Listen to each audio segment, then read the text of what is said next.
Question number 12, for a particular process the average cost. Question भाई गौर से पढ़ने की नहीं जरूरत होती, सॉल्व हो जाता है कम वक्त, इसलिए भाई हमें नो जल्दी सर। से पढ़ लिया करो। तो एंड पे लगाना तो तुक्का ही है ना, तो कोई जरूरत नहीं है सुकून से पढ़ने की, ना समझने की जरूरत है, क्योंकि यहाँ एंड पे हमने करना है अक्कड़ बक्कड़ बम्बे बोर, जहां पे सू वो आ गया बस लगा दो, इसलिए मेहनत की जरा भी जरूरत नहीं है तुम लोगों को।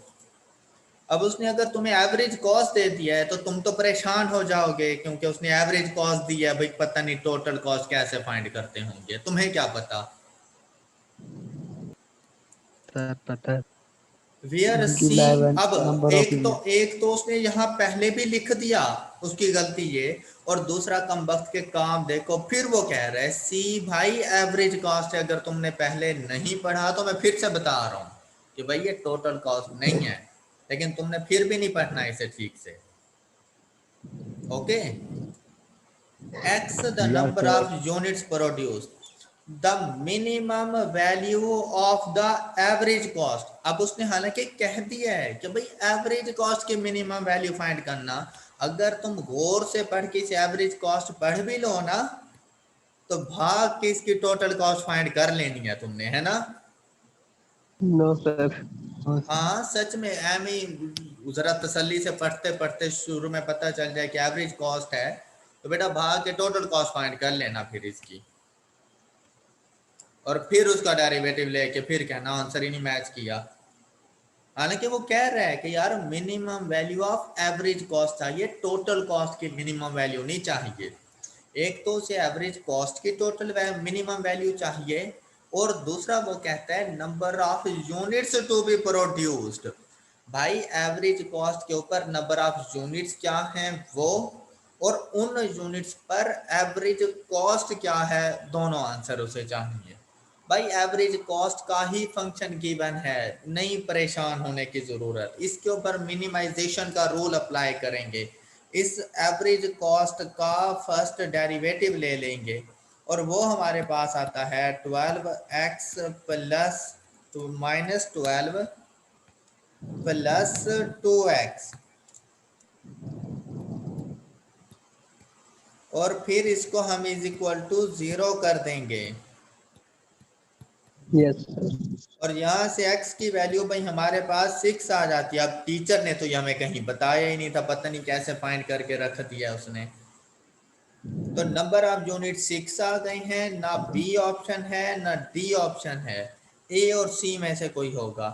अब नंबर ऑफ यूनिट्स हमने उसे बता दिया, minimum value of average cost बतानी है, तो इस 6 को पुट कर देंगे कॉस्ट के फंक्शन में, 80 माइनस 12 इंटू 6 प्लस 6 का स्क्वायर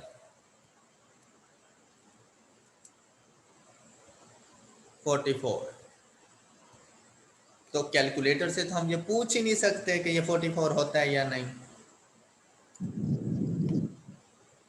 है ना।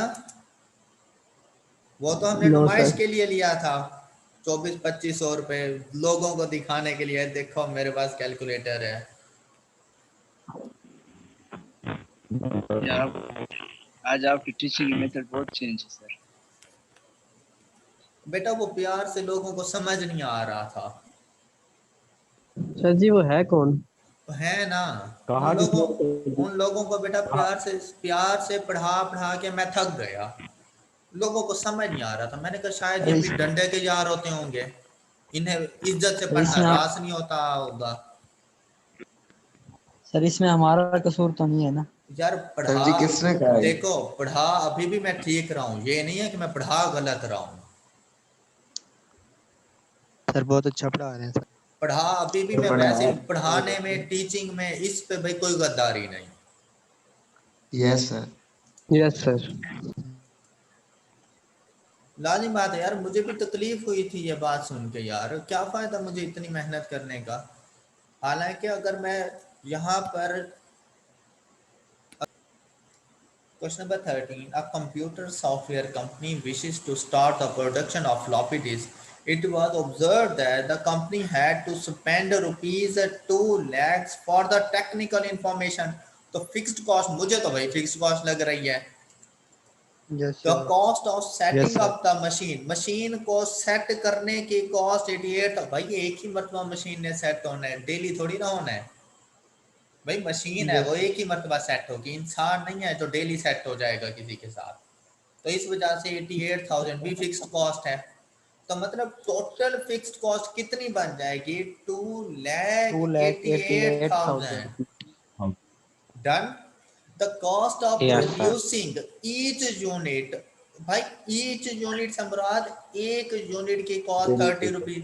भाई 2 होंगे तो 60, 3 होंगे तो 90. मतलब ये वेरिएबल कॉस्ट पर यूनिट है 30 rupees. Yes, sir. While each floppy could be sold rupees 45. भाई ये उसकी सेलिंग प्राइस पर यूनिट है. कहता है total cost function for producing x floppies. तो कॉस्ट फंक्शन हो जाएगा 30x प्लस 288,000. 2,88,000. तो हमारे पास आंसर आ जाएगा डी. अगर ये है Yes. टोटल कॉस्ट का फंक्शन. अब हालांकि तुम लोगों को तो एक्स्ट्रा नहीं बताना चाहिए क्योंकि तुम लोग कंफ्यूज हो जाओगे, लेकिन मैं अपनी आदत से मजबूर हूं कि अगर रेवेन्यू पूछ ले तो वो बन जाएगा 45x. 45x. और अगर यहाँ पे प्रॉफिट 45x. फंक्शन पूछ ले तो वो बन जाएगा 45x total revenue minus total cost. 15. तो 15x 15x plus minus 15x 288,000. Minus negative के साइन की वजह Minus. से अपना साइन चेंज कर देगा. 288,000 ये profit function. Yes, sir. In case वो भूल कर इधर ब्रेक इवन पॉइंट भी पूछ ले तो भाई profit function is equal to 0. 0 कर देंगे. तो यहां से x की वैल्यू हमारे पास आ जाएगी 19,200. 19,200. तो ये इसका ब्रेक इवन पॉइंट बन जाएगा. क्लियर? Yes, sir. और Yes, sir. Yes, और sir. और अगर ये लास्ट वाली लाइन ना होती और सिर्फ ये कहते हैं आप फाइंड ब्रेक इवन पॉइंट, तो मैं simply 288 divided by 15 minus 30 contribution per unit 15 करता और उसे बता देता 19,200. हाँ Yes, sir. अब भाई कहीं Yes, समझ sir. तो नहीं आ गई तुम लोगों को यार? आगे सर. आगे आगे सर. बहुत पहले की आई है ये तो.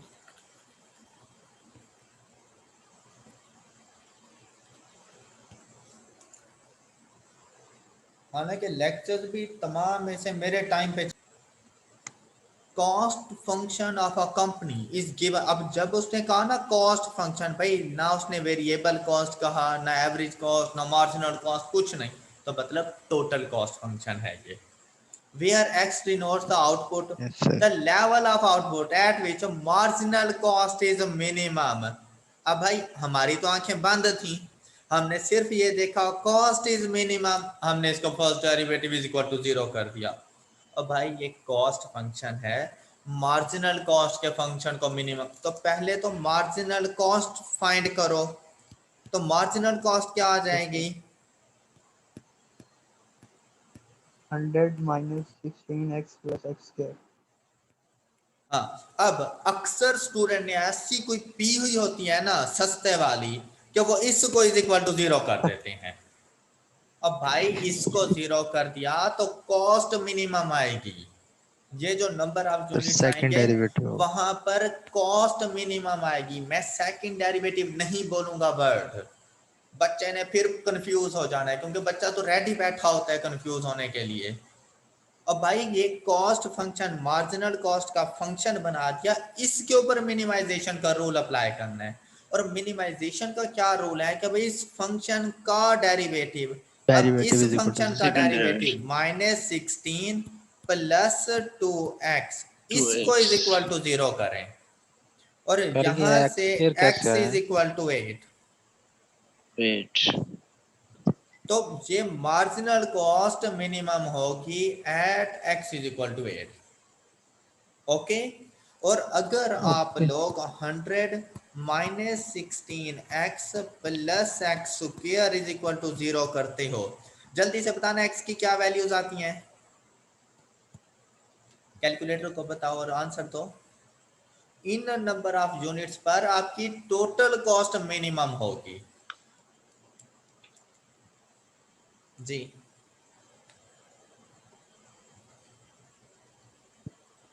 बता दें अब।